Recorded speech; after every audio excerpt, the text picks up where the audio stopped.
700 metara išao glava sa naziv trka je puštena.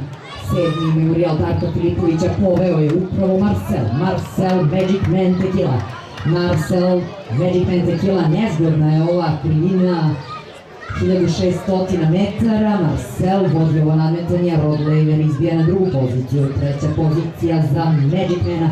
Ali kada se kida većina učesnika ove trke, dok je Marcel nametnuo tempo koji njemu odgovara. Marcel vodi ovo nadmetanje, dužina je 1/4, dužina i po prednosti za Marcela u odnosu na Roda Lavera koji to smanjuje na 3/4 dužine pola, dužine konjskog tela. Treća pozicija Never in Red, četvrta pozicija Magic Man, peta pozicija Tequila, šesta pozicija Achilles. Trku vodi s dužinom 1/4 konjskog tela, prednosti Marcel Rod Laver. Treća pozicija za Never in Reda.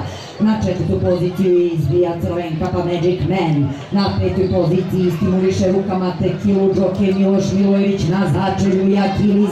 I sada kreće da ga jaše Saša Gogovac. Prvi konač u pomene potreci za Marcela Knopova. Marcel dobio lutku na drugo mesto izbija Never in Red. Marcel Never in Red, prvi konač u pomene dobija Rod Laver. Četvrti Magic Man.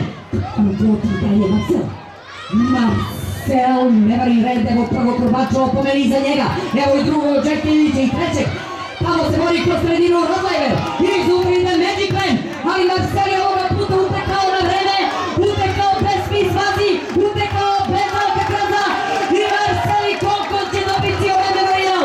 Trku dobija Marcel, potopšan od strane Kogolja, drugi Magic Man, treći Rod Laver, potom Achilles, Never in Red.